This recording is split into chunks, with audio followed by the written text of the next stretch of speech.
Thank you very much.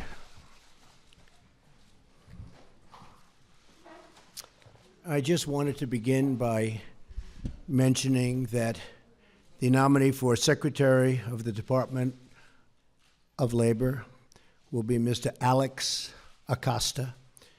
He has a law degree from Harvard Law School. He's a great student, former clerk for Justice Samuel Alito, and he has had a tremendous career. He's a member and has been a member of the National Labor Relations Board and has been through Senate confirmation 3 times, confirmed, did very, very well. And so Alex, I've wished him the best. We just spoke, and he's going to be, I think he'll be a tremendous Secretary of Labor. And also, as you probably heard just a little while ago, Mick Mulvaney, a former congressman, has just been approved, weeks late, I have to say that, weeks late, Office of Management and Budget. And he will be, I think, a fantastic addition. Paul Singer just left. As you know, Paul was very much involved with the anti-Trump, or as they say, never Trump. And Paul just left, and he's given us his total support. And it's all about unification. We're unifying the party, and hopefully we're going to be able to unify the country. It's very important to me. I've been talking about that for a long time, but it's very, very important to me. So I want to thank Paul Singer for being here and for coming up to the office. He was a very strong opponent, and now he's a very strong ally, and I appreciate that. I think I'll say a few words, and then we'll take some questions. And I had this time, we've been negotiating a lot of different transactions to save money on contracts that were terrible, including airplane contracts that were out of control and late and terrible, just absolutely catastrophic in terms of what was happening. And we've done some really good work. We're very proud of that. And then right after that, you prepare yourselves. We'll do some questions, unless you have no questions. That's always a possibility. I'm here today to update the American people on the incredible progress that has been made in the last 4 weeks since my inauguration. We have made incredible progress. I don't think there's ever been a president elected who in this short period of time has done what we've done. A new Rasmussen poll, in fact, because the people get it. Much of the media doesn't get it. They actually get it, but they don't write it, let's put it that way. But our new Rasmussen poll just came out just a very short while ago, and it has our approval rating at 55% and going up. The stock market has hit record numbers, as you know, and there has been a tremendous surge of optimism in the business world, which is, to me, means something much different than it used to. It used to mean, oh, that's good. Now it means that's good for jobs. Very different. Plants and factories are already starting to move back into the United States, and big league, Ford, General Motors, so many of them. I'm making this presentation directly to the American people with the media present, which is an honor to have you. This morning, because many of our nation's reporters and folks will not tell you the truth and will not treat the wonderful people of our country with the respect that they deserve. And I hope going forward we can be a little bit different and maybe get along a little bit better if that's possible. Maybe it's not, and that's okay too. Unfortunately, much of the media in Washington, D.C., along with New York, Los Angeles in particular, speaks not for the people, but for the special interests and for those profiting off a very, very obviously broken system. The press has become so dishonest that if we don't talk about it, we are doing a tremendous disservice to the American people. Tremendous disservice. We have to talk about it to find out what's going on, because the press honestly is out of control. The level of dishonesty is out of control. I ran for president to represent the citizens of our country. I am here to change the broken system so it serves their families and their communities well. I am talking and really talking on this very entrenched power structure, and what we're doing is we're talking about the power structure. We're talking about its entrenchment. As a result, the media is going through what they have to go through to oftentimes distort, not all the time, and some of the media is fantastic, I have to say. They're honest and fantastic. But much of it is not. The distortion, and we'll talk about it, you'll be able to ask me questions about it. But we're not going to let it happen, because I'm here again to take my message straight to the people. As you know, our administration inherited many problems across government and across the economy. To be honest, I inherited a mess. It's a mess. At home and abroad, a mess. Jobs are pouring out of the country. You see what's going on with all of the companies leaving our country, going to Mexico and other places. Low pay, low wages, mass instability overseas, no matter where you look. The Middle East, a disaster. North Korea, we'll take care of it, folks. We're going to take care of it all.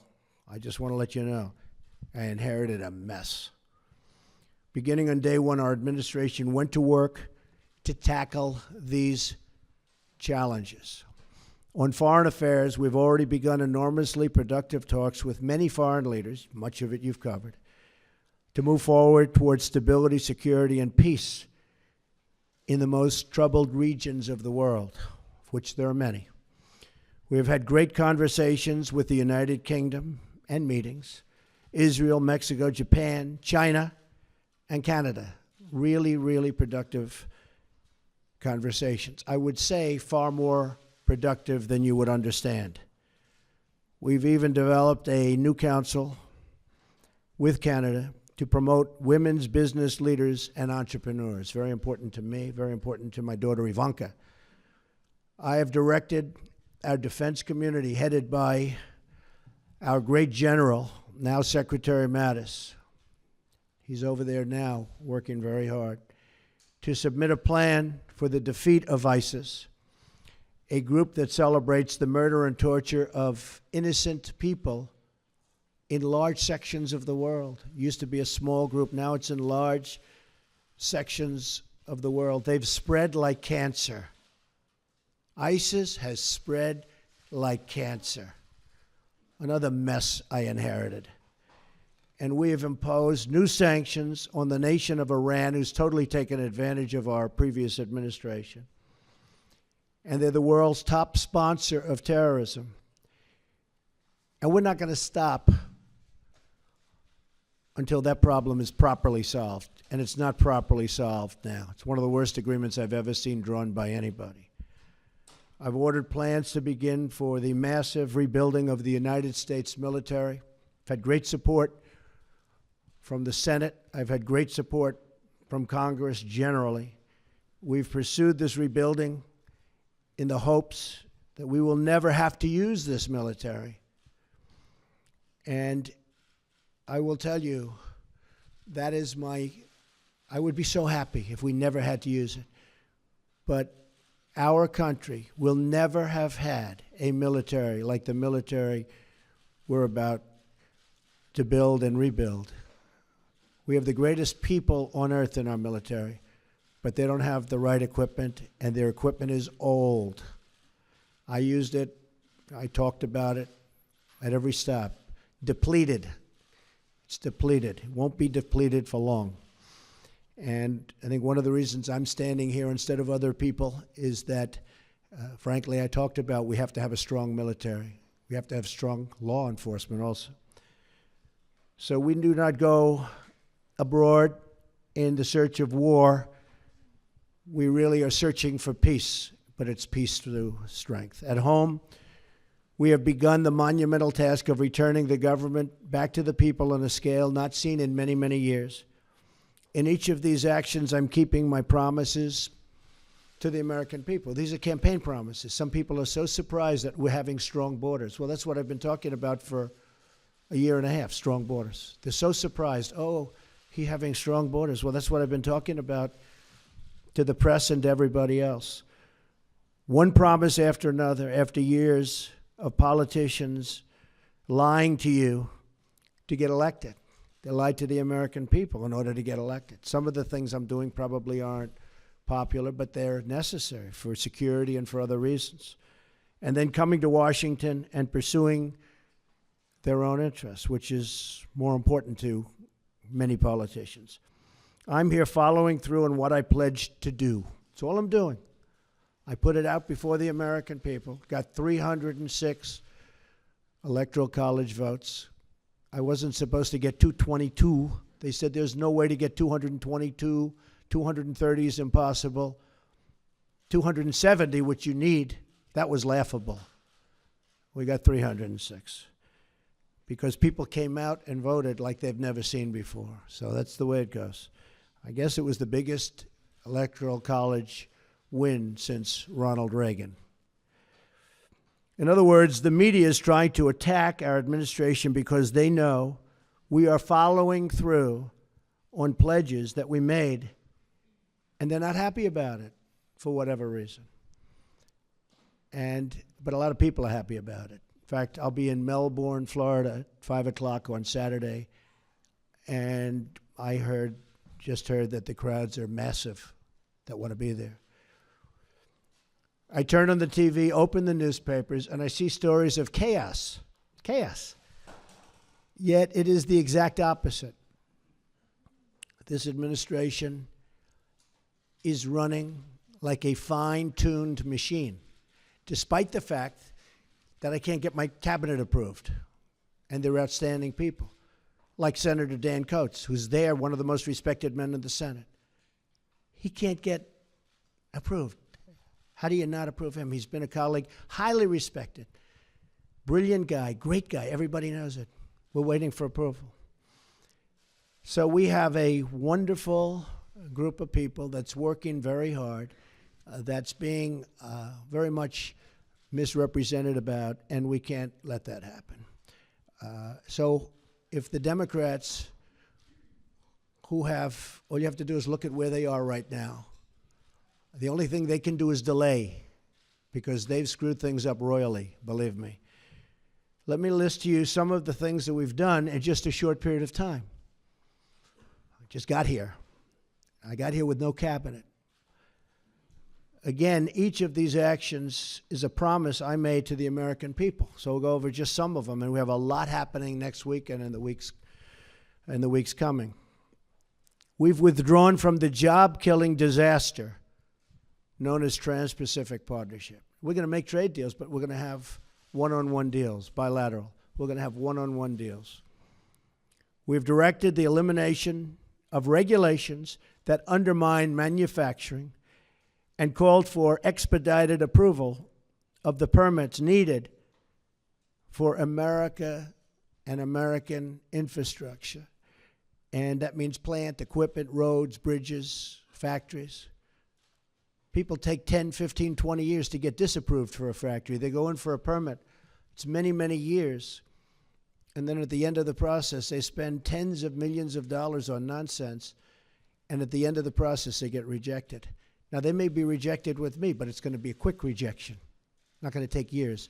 But mostly, it's going to be an acceptance. We want plants built, and we want factories built, and we want the jobs. We don't want the jobs going to other countries. We've imposed a hiring freeze on non-essential federal workers. We've imposed a temporary moratorium on new federal regulations. We've issued a game-changing new rule that says for each one new regulation, 2 old regulations must be eliminated. Makes sense. Nobody's ever seen regulations like we have. You go to other countries and you look at industries they have and you say, let me see your regulations. And they're a fraction, just a tiny fraction of what we have. And I want regulations because I want safety, I want all environmental situations to be taken properly care of. It's very important to me. But you don't need 4 or 5 or 6 regulations to take care of the same thing. We've stood up for the men and women of law enforcement, directing federal agencies to ensure they are protected from crimes of violence. We've directed the creation of a task force for reducing violent crime in America, including the horrendous situation, take a look at Chicago and others, taking place right now in our inner cities. Horrible. We've ordered the Department of Homeland Security and Justice to coordinate on a plan to destroy criminal cartels coming into the United States with drugs. We're becoming a drug-infested nation.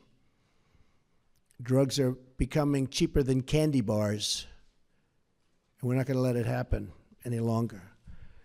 We've undertaken the most substantial border security measures in a generation to keep our nation and our tax dollars safe, and are now in the process of beginning to build a promised wall on the southern border. Met with General, now Secretary Kelly, yesterday, and we're starting that process. And the wall is going to be a great wall, and it's going to be a wall negotiated by me. The price is going to come down just like it has on everything else I've negotiated for the government. And we're going to have a wall that works. We're not going to have a wall like they have now, which is either non-existent or a joke. We've ordered a crackdown on sanctuary cities that refuse to comply with federal law and that harbor criminal aliens, and we've ordered an end to the policy of catch and release on the border. No more release.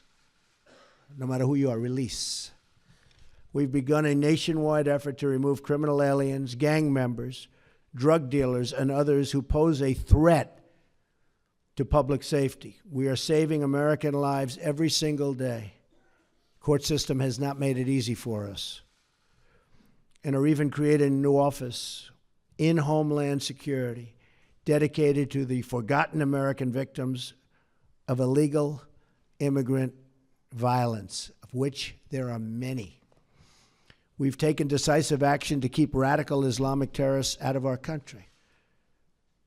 Though parts of our necessary and constitutional actions were blocked by a judge's, in my opinion, incorrect and unsafe ruling, our administration is working night and day to keep you safe, including reporters safe, and is vigorously defending this lawful order.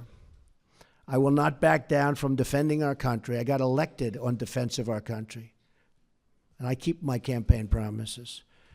And our citizens will be very happy when they see the result. They already are, I can tell you that.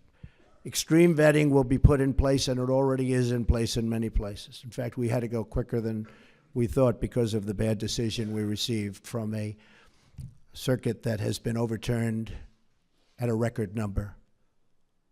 I've heard 80%. I find that hard to believe. That's just a number I heard, that they're overturned 80% of the time. I think that circuit is in chaos, and that circuit is, frankly, in turmoil. But we are appealing that, and we are going further. We're issuing a new executive action next week that will comprehensively protect our country. So we'll be going along the one path and hopefully winning that. At the same time, we will be issuing a new and very comprehensive order to protect our people. And that'll be done sometime next week, toward the beginning or middle at the latest part. We've also taken steps to begin construction of the Keystone Pipeline and Dakota Access Pipelines, thousands and thousands of jobs, and put new Buy American measures in place to require American steel for American pipelines. In other words, they build a pipeline in this country, and we use the powers of government to make that pipeline happen. We want them to use American steel. And they're willing to do that, but nobody ever asked before I came along. Even this order was drawn, and they didn't say that. And I'm reading the order, I'm saying, why aren't we using American steel? And they said, that's a good idea, we put it in. To drain the swamp of corruption in Washington, D.C., I've started by imposing a 5-year lobbying ban on White House officials and a lifetime ban on lobbying for a foreign government. We've begun preparing to repeal and replace Obamacare. Obamacare is a disaster, folks. It's a disaster. You know, you can say, oh, Obamacare. I mean, they fill up our rallies with people that you wonder how they get there, but they're not the Republican people that our representatives are representing. So we've begun preparing to repeal and replace Obamacare and are deep in the midst of negotiations on a very historic tax reform to bring our jobs back. We're going to bring our jobs back to this country, big league. It's already happening, but big league. I've also worked to install a cabinet over the delays and obstruction of Senate Democrats. You've seen what they've done over the last long number of years. That will be one of the great cabinets ever assembled in American history. You look at Rex Tillerson, is out there negotiating right now. General Mattis, I mentioned before, General Kelly. We have great people. Mick is with us now. We have great people. Among their responsibilities will be ending the bleeding of jobs from our country and negotiating fair trade deals for our citizens. Now look, fair trade, not free, fair. If a country is taking advantage of us, we're not going to let that happen anymore. Now every country takes advantage of us, almost. I may be able to find a couple that don't, but for the most part, that would be a very tough job for me to do. Jobs have already started to surge. Since my election, Ford announced it will abandon its plans to build a new factory in Mexico and will instead invest $700 million in Michigan, creating many, many jobs. Fiat Chrysler announced it will invest $1 billion in Ohio and Michigan, creating 2,000 new American jobs. They were with me a week ago. You know, you were here. General Motors likewise committed to invest billions of dollars in its American manufacturing operation, keeping many jobs here that were going to leave. And if I didn't get elected, believe me, they would have left. And these jobs and these things that I'm announcing would never have come here. Intel just announced that it will move ahead with a new plant in Arizona that probably was never going to move ahead with. And that will result in at least 10,000 American jobs. Walmart announced it will create 10,000 jobs in the United States just this year because of our various plans and initiatives. And there'll be many, many more, many more. These are a few that we're naming. Other countries have been taking advantage of us for decades, decades and decades and decades, folks. And we're not going to let that happen anymore. Not going to let it happen. And one more thing, I have kept my promise to the American people by nominating a justice of the United States Supreme Court, Judge Neil Gorsuch, who is from my list of 20 and who will be a true defender of our laws and our Constitution. Highly respected. Should get the votes from the Democrats. You may not see that, but he'll get there one way or the other. But he should get there the old-fashioned way, and he should get those votes. This last month has represented an unprecedented degree of action on behalf of the great citizens of our country. Again, I say it, there has never been a presidency that's done so much in such a short period of time. And we haven't even started the big work yet. That starts early next week. Some very big things are going to be announced next week. So we're just getting started. We will be giving a speech, as I said, in Melbourne, Florida at 5 p.m. I hope to see you there. And with that, I just say, God bless America, and let's take some questions. Mara, go ahead. You were cut off pretty violently at our last news. President, did you fire Mike Flynn? Mike Flynn is a fine person, and I asked for his resignation. He respectfully gave it. He is a man who, there was a certain amount of information given to Vice President Pence, who's with us today, and I was not happy with the way that information was given. He didn't have to do that because what he did wasn't wrong. What he did in terms of the information he saw, what was wrong was the way that other people, including yourselves in this room, were given that information. Because that was classified information, it was given illegally. That's the real problem. And you can talk all you want about Russia, which was all a fake news fabricated deal to try and make up for the loss of the Democrats, and the press plays right into it. In fact, I saw a couple of the people that were supposedly involved with all of this, but they know nothing about it. They weren't in Russia. They never made a phone call to Russia. They never received a phone call. It's all fake news. It's all fake news.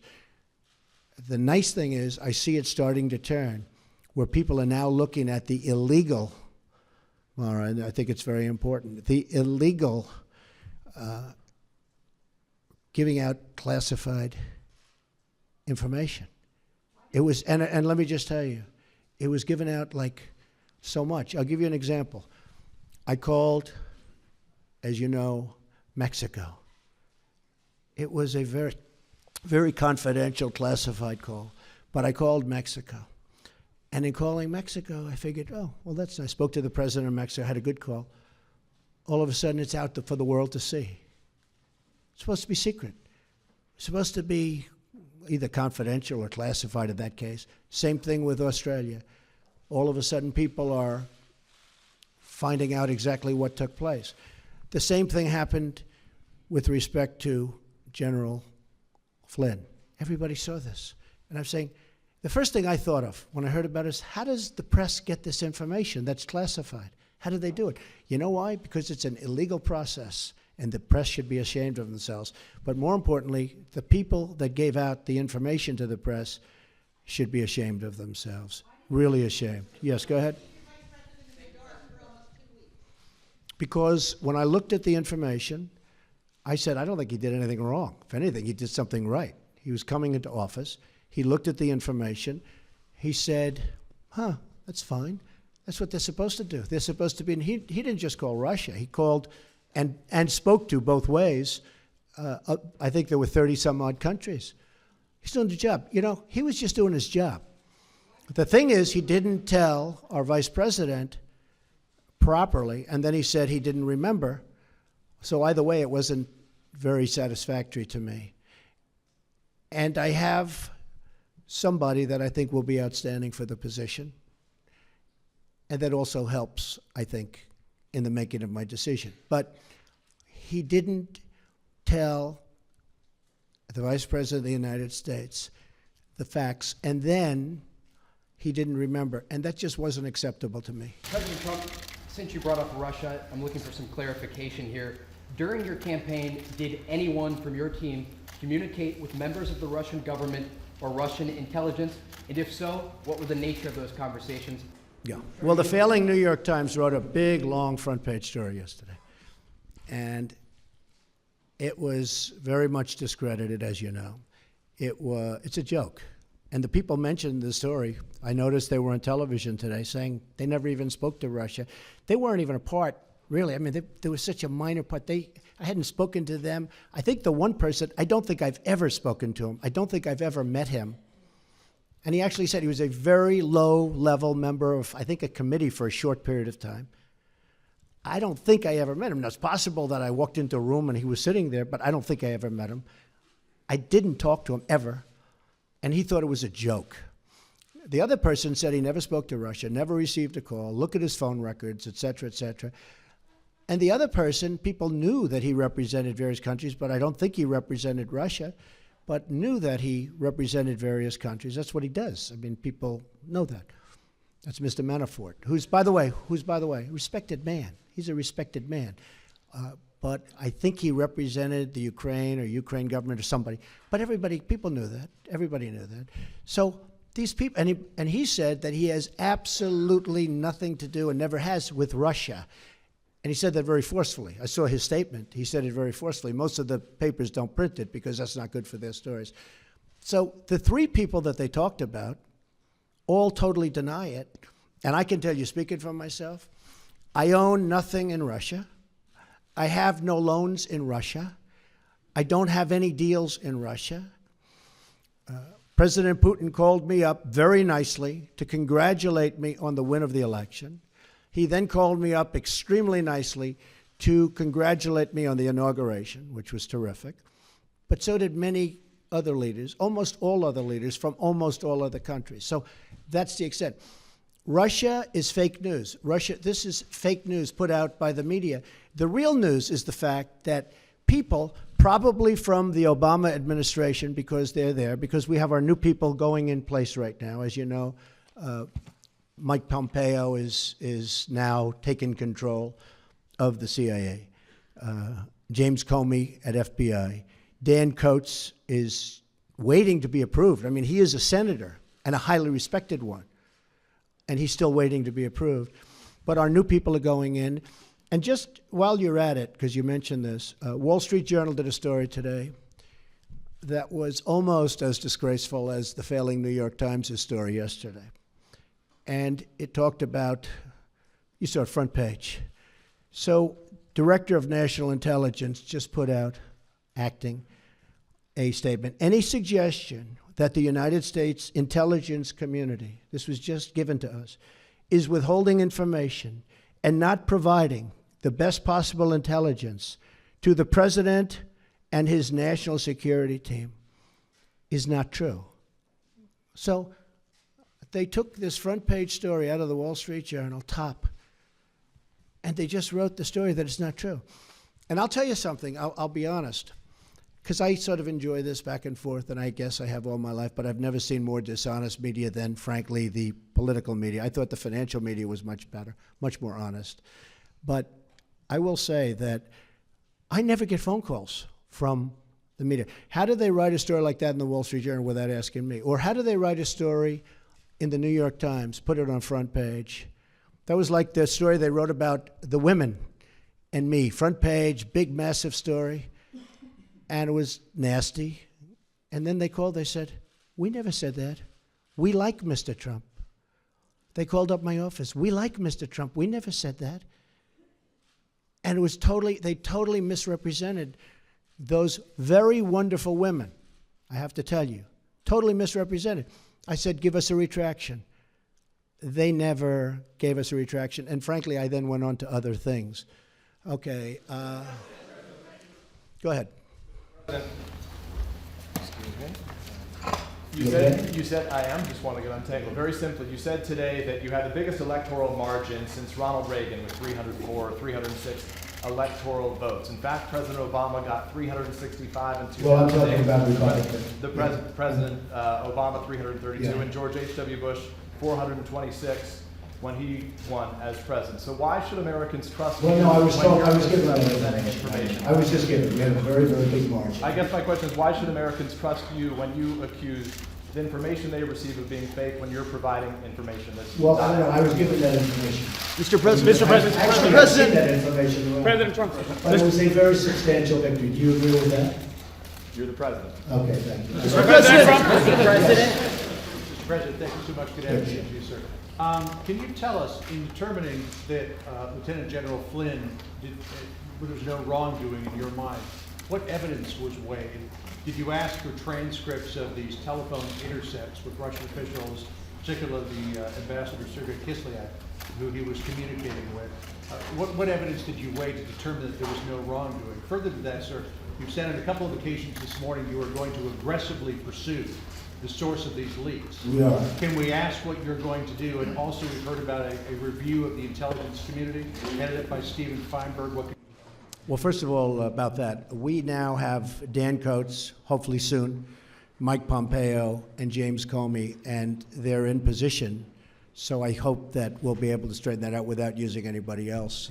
The gentleman you mentioned is a very talented man, very successful man, and he has offered his services, and it's something we may take advantage of. But I don't think we'll need that at all because of the fact that, I think that we're going to be able to straighten it out very easily on its own.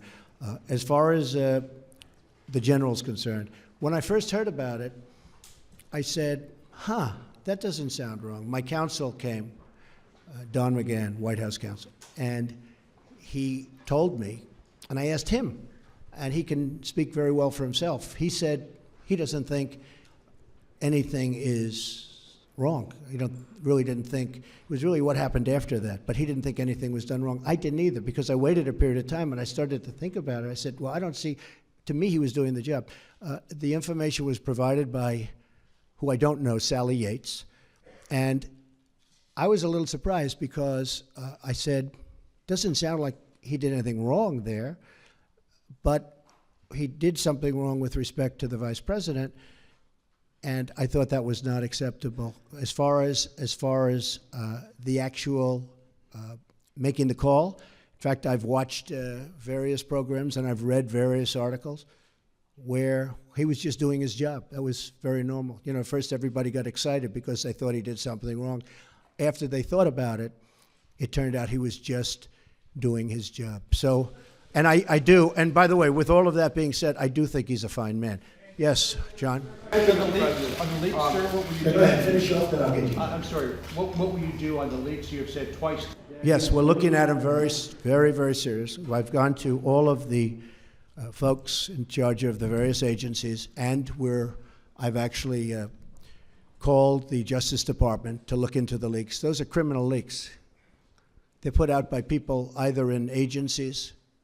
I think you'll see it stopping because now we have our people in. You know, again, we don't have our people in because we can't get them approved by the Senate. We just had Jeff Sessions approved in Justice as an example. So we are looking into that very seriously. It's a criminal act. You know what I say? When I was called out on Mexico, I was shocked because all this equipment, all this incredible phone equipment. When I was called out on Mexico, I was really, really surprised. But I said, you know, it doesn't make sense. That won't happen. But that wasn't that important to call. It was fine. I could show it to the world, and he could show it to the world. The president, who's a very fine man, by the way. Same thing with Australia. I said, that's terrible that it was leaked, but it wasn't that important. But then I said to him, what happens when I'm dealing with the problem of North Korea? What happens when I'm dealing with the problems in the Middle East? Are you folks going to be reporting all of that very, very confidential information, very important, very, you know, I mean, at the highest level? Are you going to be reporting about that too? So I don't want classified information getting out to the public. And in a way, that was almost a test. So I'm dealing with Mexico. I'm dealing with Argentina. We were dealing on this case with Mike Flynn. All this information gets put into the Washington Post and gets put into the New York Times. And I'm saying, what's going to happen when I'm dealing on the Middle East? What's going to happen when I'm dealing with really, really important subjects like North Korea? We got to stop it. That's why it's a criminal penalty. Yes, John. Thank you, Mr. President. I just want to get you to clarify, because it's a very important point. Can you say definitively that nobody on your campaign had any contacts with the Russians during the campaign? And on the leaks, is it fake news or are these real leaks? Well, the leaks are real. You're the one that wrote about them and reported them. I mean, the leaks are real. You know what they said. You saw it. And the leaks are absolutely real. The news is fake because so much of the news is fake. So one thing that I felt it was very important to do, and I hope we can correct it, because there's nobody I have more respect for, well, maybe a little bit, but than reporters, than good reporters. It's very important to me, and especially in this position. It's very important. I don't mind bad stories. I can handle a bad story better than anybody, as long as it's true. And, you know, over a course of time, I'll make mistakes and you'll write badly, and I'm okay with that. But I'm not okay when it is fake. I mean, I watch CNN, it's so much anger and hatred, and just the hatred. I don't watch it anymore because it's very good. He's saying no. It's okay, Jim. It's okay, Jim, you'll have your chance. But I watch others too. You're not the only one, so don't feel badly. But I think it should be straight. I think it would be frankly more interesting. I know how good everybody's ratings are right now, but I think that'd actually be better. People, I mean, you have a lower approval rate than Congress. I think that's right. I don't know, Peter, is that one right? Because, you know, I think they have I heard lower than Congress. But honestly, the public would appreciate it. I'd appreciate it. Again, I don't mind bad stories when it's true. But we have an administration where the Democrats are making it very difficult.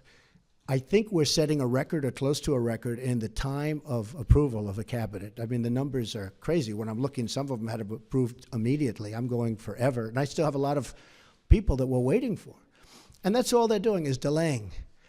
And you look at Schumer and the mess that he's got over there, and they have nothing going. The only thing they can do is delay.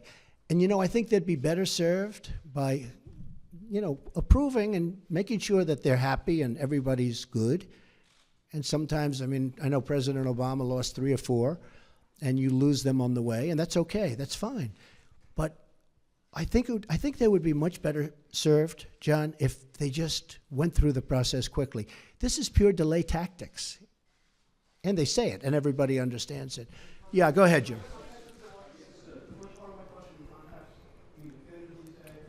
Well, I had nothing to do with it. I have nothing to do with Russia. I told you, I have no deals there. I have no anything. Now, when WikiLeaks, which I had nothing to do with, comes out and happens to give, they're not giving classified information. They're giving stuff, what was said in an office about Hillary cheating on the debates, which, by the way, nobody mentions. Nobody mentions that Hillary received the questions to the debates. Can you imagine, seriously, can you imagine if I received the questions? It would be the electric chair. Okay? He should be put in the electric. You would even call for the reinstitution of the death penalty, okay? Maybe not you, John. Yes, we'll do you next, Jim. I'll do you next. Yes, yes? Sure. No, I didn't. No, I didn't. No, I didn't. But Mike, excuse me. No, I fired him because of what he said to Mike Pence. Very simple.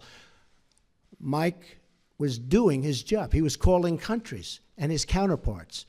So it certainly would have been okay with me if he did it. I would have directed him to do it if I thought he wasn't doing it.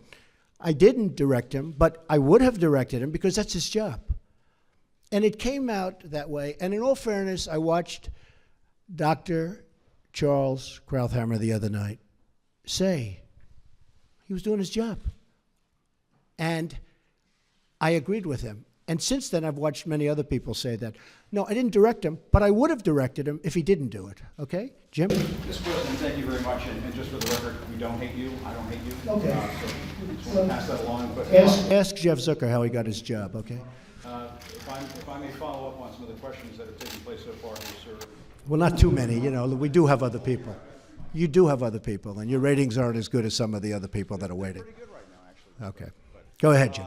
If I may ask, sir, you said earlier that WikiLeaks was revealing information about the Hillary Clinton campaign during the election cycle. You welcomed that. At one I was okay with it. You said you loved WikiLeaks. At another campaign press conference, you called on the Russians to find the missing 30,000 emails. I'm wondering, sir, if you... Well, she was actually missing 33, and then that got extended with a whole Maybe pile my after numbers that. are off a but little that's bit, it. too. No, but I did say 30, but it was actually higher than that. If I may ask you, sir, it sounds as though you do not have much credibility here when it comes to leaking, if that is something that you encouraged Okay. during the campaign. Fair question. Ready? If I may ask you that. No, but let me do one at a If I may time. ask Do you a mind? follow-up. Yes, sir. All right. So, in one case, you're talking about highly classified information. In the other case, you're talking about John Podesta saying bad things about the boss. I will say this. If John Podesta said that about me and he was working for me, I would have fired him so fast your head would have spun. He said terrible things about her. But it wasn't classified information. But in one case, you're talking about classified. Regardless, if you look at the RNC, we had a very strong, at my suggestion, and I give Reince great credit for this, at my suggestion, because I know something about this world, I said I want a very strong defensive mechanism. I don't want to be hacked. And we did that.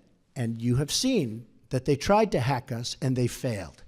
The DNC did not do that. And if they did it, they could not have been hacked. But they were hacked and terrible things came in. And, the only thing that I do think is unfair is some of the things were when I heard some of those things, I picked up the papers the next morning and I said, oh, this is going to be front page. It wasn't even in the papers. Again, if I had that happen to me, it would be the biggest story in the history of publishing or the head of newspapers. I would have been the headline in every newspaper. I mean, think of it. They gave her the questions to a debate, and she should have reported herself. Why didn't Hillary Clinton announce that, I'm sorry, but I have been given the questions to a debate or a town hall, and I feel that it's inappropriate, and I want to turn in CNN for not doing a good job? And I may follow up on that, just something that Jonathan Carl was asking you about. You said that the leaks are real, but the news is fake. I guess I don't understand. It seems that there's a disconnect there. If the information coming from those leaks is real, then how can the stories be No, fake? the reporting is fake. And if I Look, may ask, look, I just want to ask Jim, one you know other- what it Yes, is? sir. Here's the thing. The public isn't, they read newspapers, they see television, they watch. They don't know if it's true or false because they're not involved. I'm involved. I've been involved with this stuff all my life, but I'm involved. So I know when you're telling the truth or when you're not. I just see many, many untruthful things. And I'll tell you what else I see. I see tone, the word tone. The tone is such hatred. I'm really not a bad person, by the way. No, but the tone is such, I do get good ratings, you have to admit that. The tone is such hatred. I watched this morning a couple of the network, and I have to say, Fox and Friends in the morning, they're very honorable people. They're very, not because they're good, because they hit me also when I do something wrong, but they have the most honest morning show. That's all I can say. It's the most honest. But the tone, Jim, if you look, the hatred, sometimes somebody gets, well, you look at your show that goes on at 10 o'clock in the evening. You just take a look at that show. That is a constant hit. The panel is almost always exclusive anti-Trump. The good news is he doesn't have good ratings. But the panel is almost exclusive anti-Trump. And the hatred and venom coming from his mouth, the hatred coming from other people on your network. Now, I will say this. I watch it. I see it. I'm amazed by it. And I just think you'd be a lot better off. I honestly do. The public gets it, Look, when I go to rallies, they turn around, they start screaming at CNN. They want to throw their placards at CNN. I think you would do much better by being different. But you just take a look. Take a look at some of your shows in the morning and the evening. If a guest comes out and says something positive about me, it's brutal. Now, they'll take this news conference. I'm actually having a very good time, okay? But they'll take this news conference. Don't forget, that's the way I won. Remember, I used to give you a news conference every time I made a speech, which was like every day, okay? No, that's how I won. I won with news conference and probably speeches. I certainly didn't win by people listening to you people, that's for sure. But I'm having a good time. Tomorrow they will say, Donald Trump rants and raves at the press. I'm not ranting and raving. I'm just telling you, you're dishonest people. But I'm not ranting and raving. I love this. I'm having a good time doing it. But tomorrow the headlines are going to be Donald Trump rants and raves. I'm not ranting and raving. Go ahead. I may just one more follow-up. Should I let him have a little bit more? What do you think, Peter? Peter, should I let him have a little bit more? Sit down. Sit down. Just because of the we'll get it. Just because of the attack of fake news and attacking our network, I just want to ask you, sir. I'm changing it from fake news, though. Doesn't that undermine? Very fake news. I know, but aren't you? Go ahead. Real news, Mr. President. Real news. And you're not related to our new. I am not related, sir. No. I do like the sound of Secretary Acosta, I must say. I looked at that name. I said, wait a minute. Is there any relation there? Alex Acosta. I'm sure you checked that out, sir. No, I checked it. They said, no, sir. I said, do me a favor. Go back and check the family tree. Okay. But aren't you concerned, sir, that you are undermining the people's faith in the First Amendment, freedom of the press in this country, when you call stories you don't like fake news? Why not just say it's a story I don't like? I do that. When you call it fake news, you're undermining No. confidence in our news that. media. Here's the thing. Isn't Okay, that important? I understand and you're right about that, except this. See, I know when I should get good and when I should get bad. And sometimes I'll say, wow, that's going to be a great story, and I'll get killed. I know what's good and bad. I'd be a pretty good reporter, not as good as you. But I know what's good. I know what's bad. And when they change it and make it really bad, something that should be positive, sometimes something that should be very positive, they'll make okay. They'll even make it negative. So I understand it. So because I'm there, I know what was said, I know who's saying it, I'm there.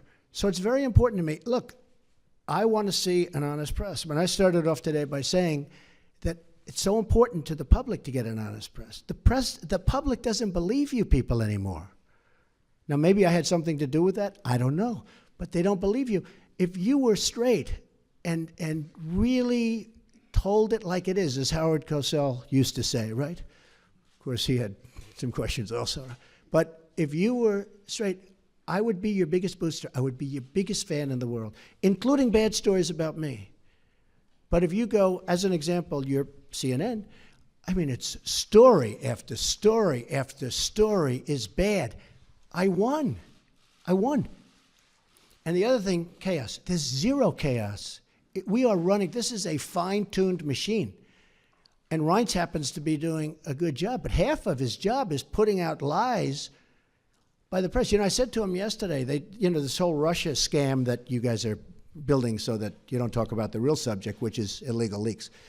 But I watched him yesterday working so hard to try and get that story proper. And I'm saying, here's my chief of staff, a really good guy, did a phenomenal job at RNC. I mean, he won the election, right? Won the presidency.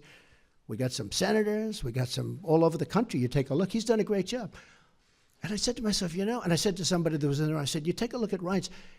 He's working so hard just putting out fires that are fake fires. I mean, they're fake. They're not true.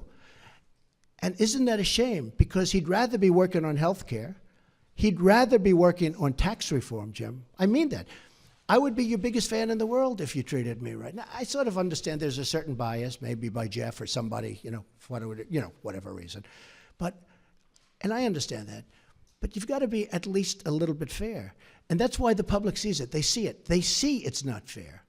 You take a look at some of your shows, and you see the bias and the hatred. And the public is smart. They understand it. Okay, yeah, go ahead. We have no doubt that you believe this story is fake news, but for those who believe that there is something to it, is there anything that you have learned over these last few weeks that you might be able to reveal that might ease their concerns that this isn't fake news? And secondly, I think they don't believe it. I don't think the public believes it. That's why the Rasmussen poll just has me through the roof. I don't think they believe it.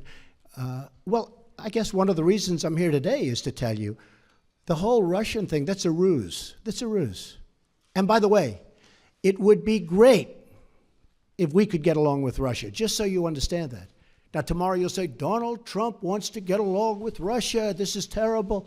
It's not terrible. It's good. We had Hillary Clinton try and do a reset. We had Hillary Clinton give Russia 20% of the uranium in our country.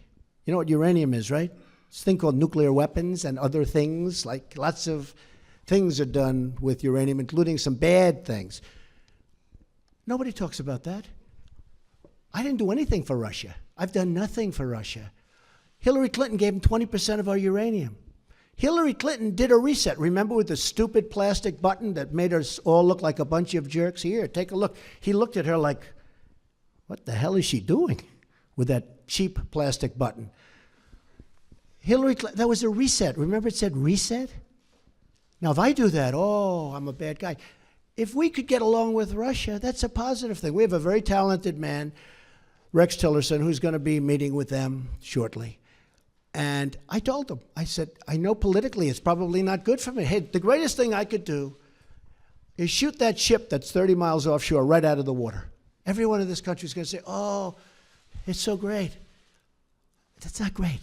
That's not great. I would love to be able to get along with Russia. Now, you've had a lot of presidents that haven't taken that tack. Look where we are now. Look where we are now. So, if I can. Now, I love to negotiate things. I do it really well and all that stuff. But it's possible I won't be able to get along with Putin. Maybe it is. But I want to just tell you, the false reporting by the media, by you people, the false, horrible, fake reporting, makes it much harder to make a deal with Russia. And probably Putin said, he's sitting behind his desk, and he's saying, I see what's going on in the United States. They follow it closely. It's going to be impossible for President Trump to ever get along with Russia because of all the pressure he's got with this fake story, okay? And that's a shame. Because if we could get along with Russia, and by the way, China and Japan and everyone, if we could get along, it would be a positive thing, not a negative thing. Mr. President, since you Tax raised... reform is going to happen fairly quickly. We're doing Obamacare. We're in final stages. We should be submitting the initial plan in March, early March, I would say. And we have to, as you know, statutorily and for reasons of budget, we have to go first. It's not like, frankly, the tax would be easier, in my opinion, but for statutory reasons and for budgetary reasons, we have to submit the health care sooner. So we'll be submitting health care sometime in early March, mid-March, and after that, we're going to come up, and we're doing very well on tax reform. Yes. Mr. President, you mentioned Russia. Let's talk about some serious issues that have come up in the last week that you have had to deal with as President of the United States. Okay. You mentioned the vessel, the spy vessel off the coast of the United States. Not good. There was a ballistic missile test that many interpret as Not a good. violation of an Not agreement good. between the two countries, and a Russian plane buzzed a U.S. destroyer. Not good. I listened to you Excuse during the me. campaign. When did it happen?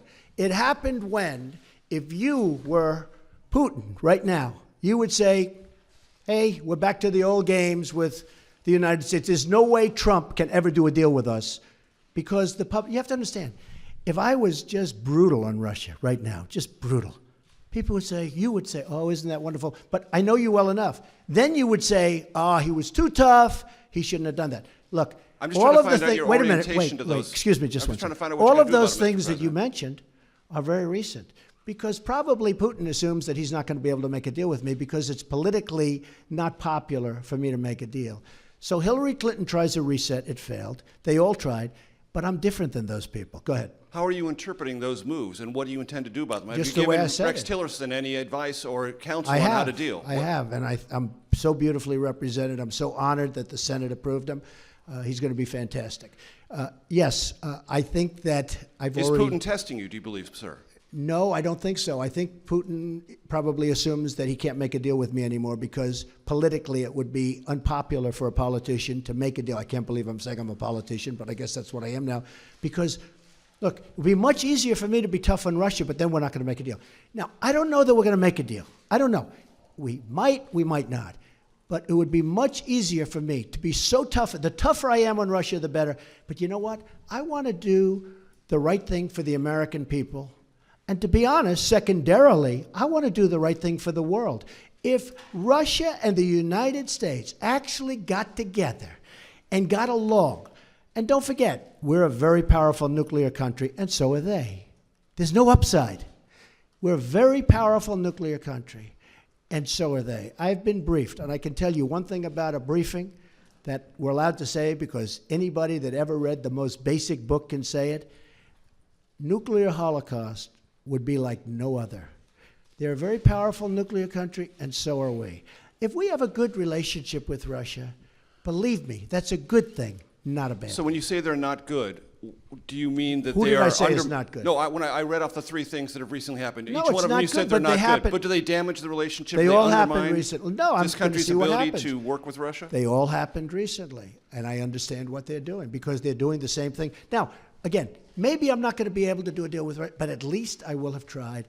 And if I don't, does anybody really think that Hillary Clinton would be tougher on Russia than Donald Trump? Does anybody in this room really believe that? Okay?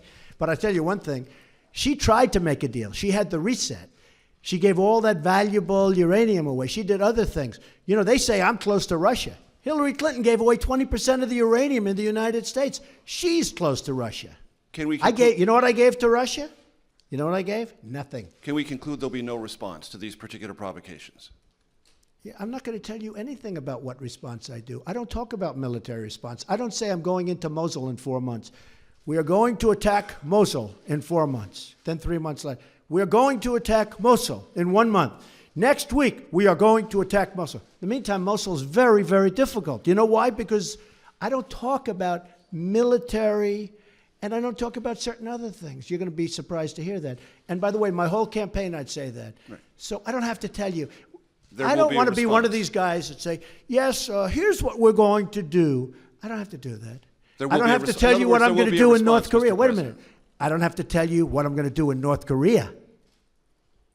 And I don't have to tell you what I'm going to do with Iran. You know why? Because they shouldn't know. And eventually you guys are going to get tired of asking that question. So when you ask me, what am I going to do with the ship, the Russian ship as an example, I'm not going to tell you. But hopefully I won't have to do anything. But I'm not going to tell you. Okay. Thanks. Can I just ask you, thank you very much, Mr. President. Where are you from? BBC. Okay. Here's another beauty. It's a good line. Impartial, free and fair. Yeah, sure. Mr. President, Just like CNN, right? on the travel ban, we could banter back and forth. On the travel ban, would you accept that that was a good example of the smooth running of government? Yeah, I do. Let me tell you about the travel. Were there any mistakes in that? Wait. I know who you are. Just wait. Let me tell you about the travel ban. We had a very smooth rollout of the travel ban, but we had a bad court. We got a bad decision. We had a court that's been overturned. Again, maybe wrong, but I think it's 80% of the time. A lot. We had a bad decision. We're going to keep going with that decision. We're going to put in a new executive order next week sometime. But we had a bad decision. That's the only thing that was wrong with the travel ban. You had Delta with a massive problem with their computer system at the airports.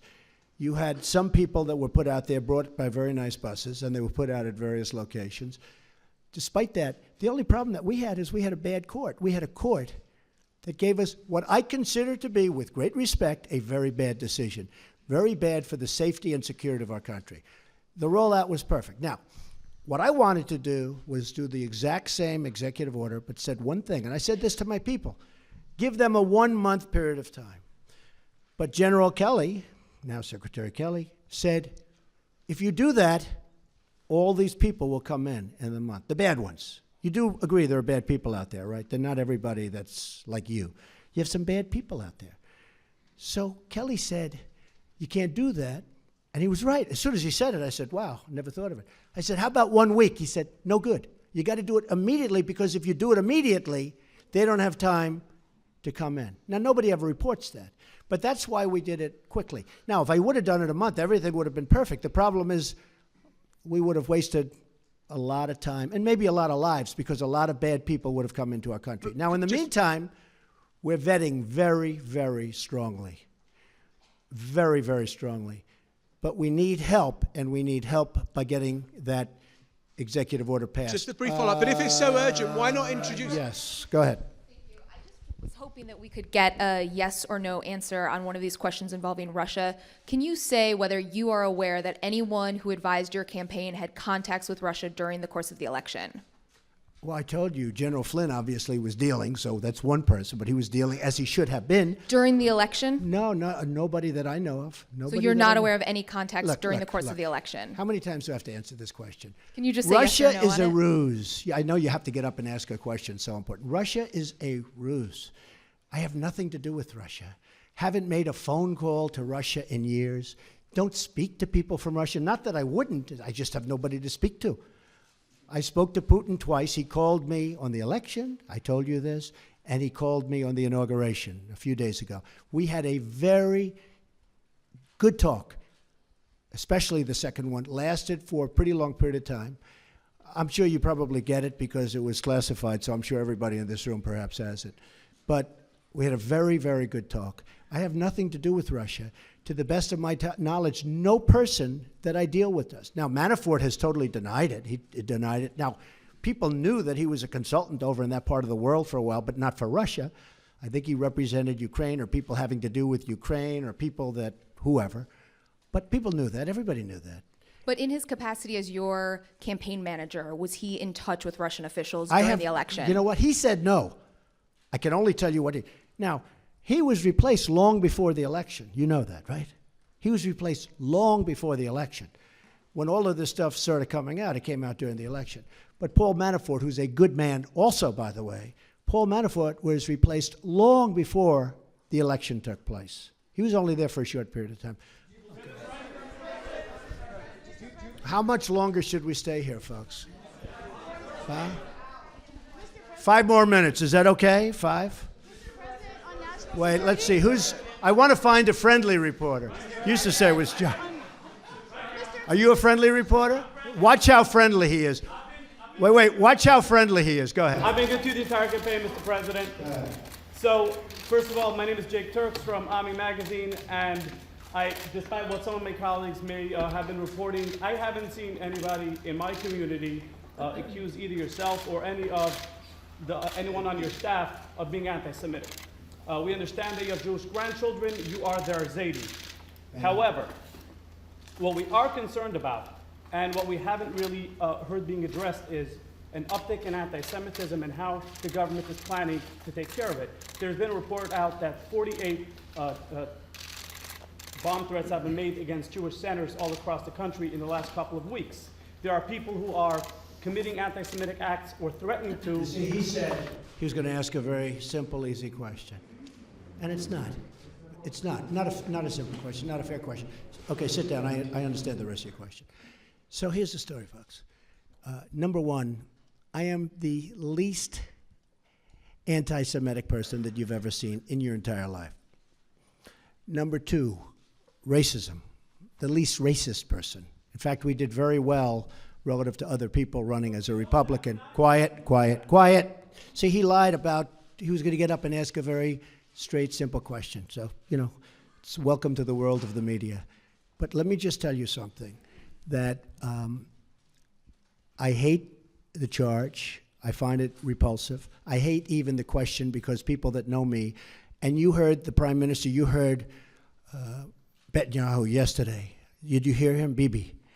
He said, I've known Donald Trump for a long time. And then he said, forget it. So you should take that instead of having to get up and ask a very insulting question like that. Yeah, go ahead. Go ahead. Go ahead. Thank you. I'm Lisa from the PBS. See, it just shows you about the press, but that's the way the press is. Thank you, Mr. President. Lisa Desjardins from the PBS NewsHour. Good. On national security and immigration, can you give us more details on the executive order you plan for next week, even its broad outlines? Yeah. Will it be focused on specific very fair countries? question. And in addition, on the DACA program for immigration, Right. what is your plan? Do you plan to continue that program or to end it? We're going to show great heart. DACA is a very, very difficult subject for me, I will tell you. To me, it's one of the most difficult subjects I have, because you have these incredible kids, in many cases, not in all cases. In some of the cases, they're having DACA and they're gang members and they're drug dealers too. But you have some absolutely incredible kids, I would say mostly.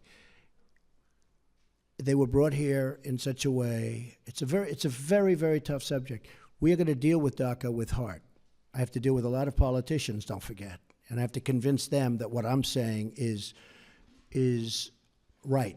And I appreciate your understanding on that. But the DACA situation is a very, it's a very difficult thing for me, because, I love these kids. I love kids. I have kids and grandkids. And I find it very, very hard doing what the law says exactly to do. And, the law is rough. I'm not talking about new laws. I'm talking the existing law is very rough. It's very, very rough.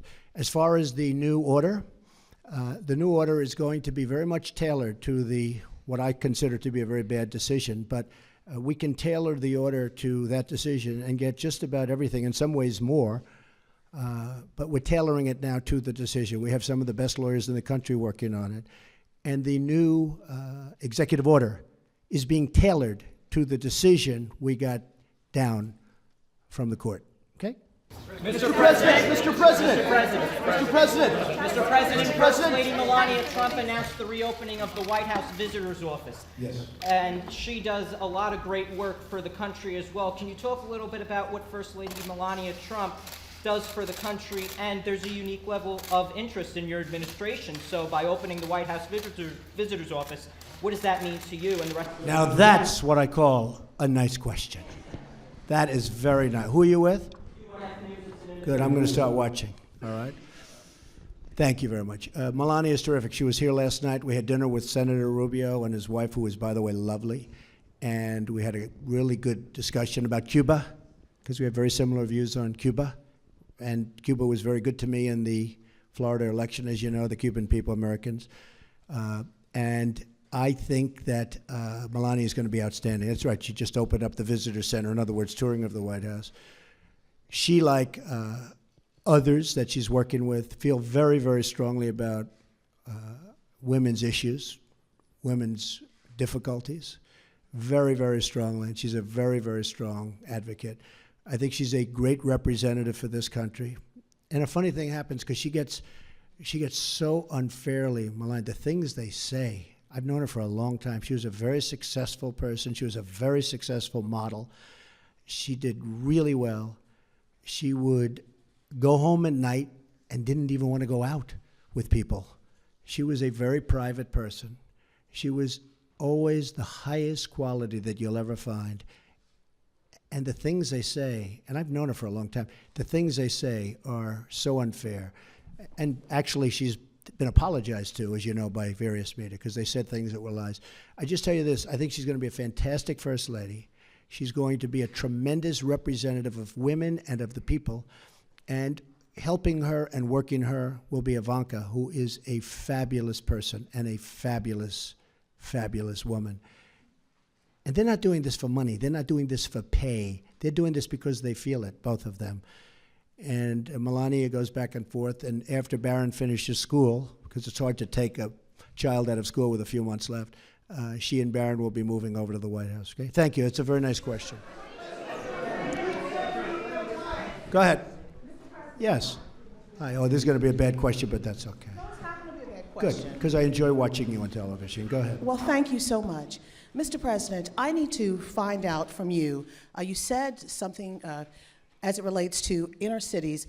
That was one of your platforms during your campaign. Now Fix you're the inner cities. Yeah? Fixing the inner cities. What will be that fix and your urban agenda, as well as your HBCU executive order that's coming out this afternoon? Now, see, it wasn't bad, was it?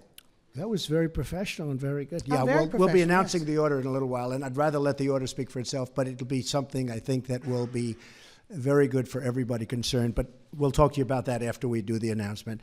As far as the inner cities, as you know, I was very strong on the inner cities during the campaign. I think it's probably what got me a much higher percentage of the African-American vote than a lot of people thought I was going to get. We did, much higher than people thought I was going to get, and I was honored by that, including the Hispanic vote, which was also much higher. And by the way, if I might add, including the women's vote, which was much higher than people thought I was going to get. So we are going to be working very hard on the inner cities, having to do with education, having to do with crime. We're going to try and fix as quickly as possible. It takes a long time. It's taken 100 years and more for some of these places to evolve, and they evolved, many of them, very badly. But we're going to be working very hard on health and health care, very, very hard on education, and also we're going to be working in a stringent way and a very good way on crime. You go to some of these inner city places, and it's so sad when you look at the crime. You have people, and I've seen this, and I've sort of witnessed it. In fact, in 2 cases, I have actually witnessed it. They lock themselves into apartments, petrified to even leave in the middle of the day. They're living in hell. We can't let that happen. So we're going to be very, very strong. It's a great question, and it's a very difficult situation because it's been many, many years. It's been festering for many, many years. But we have places in this country that we have to fix. We have to help African American people that, for the most part, are stuck there. Hispanic American people. We have Hispanic American people that are in the inner cities, and they're living in hell. I mean, you look at the numbers in Chicago. There are 2 Chicagos, as you know. There's one Chicago that's incredible, luxurious, and all, and safe. There's another Chicago that's worse than almost any of the places in the Middle East that we talk about and that you talk about every night on the newscasts. So we're going to do a lot of work on the inner cities. I have great people lined up to help with the inner cities. Well, okay? when you say the inner cities, are you going to include the CBC, Mr. President, in your conversations with your urban agenda, your inner city agenda, as well as? Am I going to include? Are who? you going to include the Congressional Black Caucus and the Congressional Well, Hispanic I would. Caucus? I tell you what. Do you want to set up the meeting? Do you want to set up the meeting? No. Are they friends of I'm yours? just a reporter. No, set up the meeting. I know some of them, but I'm sure Let's they're go. watching Set up right a now. meeting. I would love to meet with the Black Caucus. I think it's great, the Congressional Black Caucus. I think it's great.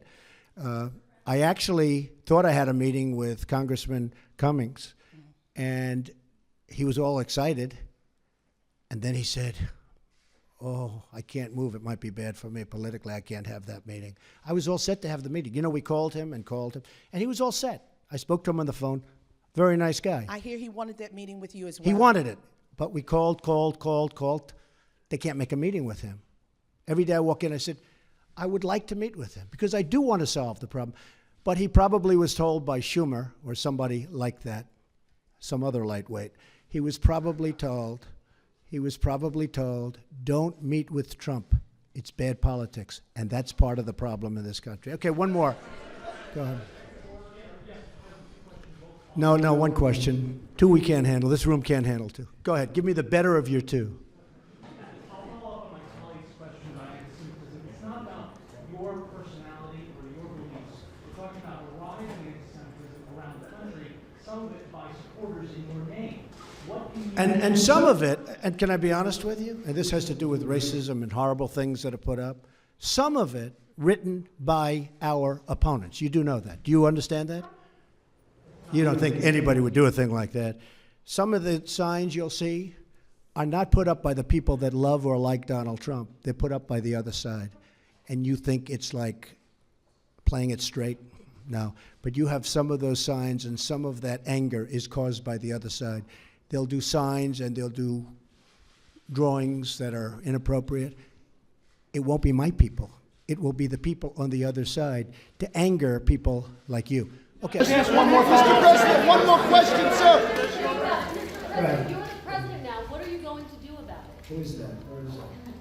What are you going to do about What are you going to do about the tensions that have been? Oh, I'm working on it. No, I'm working on it very hard. No. Look, hey, just so you understand, we had a totally divided country for 8 years, and long before that, in all fairness to President Obama, long before President Obama, we have had a very divided. I didn't come along and divide this country. This country was seriously divided before I got here.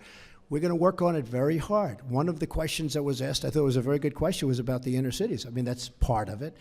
But we're going to work on education. We're going to work on we're going to try and stop the crime. We have great law enforcement officials. We're going to try and stop crime. We're not going to try and stop, we're going to stop crime. But it's very important to me. But this isn't Donald Trump that divided a nation. We went 8 years with President Obama, and we went many years before President Obama. We lived in a divided nation. And I am going to try. I will do everything within my power to fix that. I want to thank everybody very much. It's a great honor to be with you. Thank you. Thank you very much. Thanks.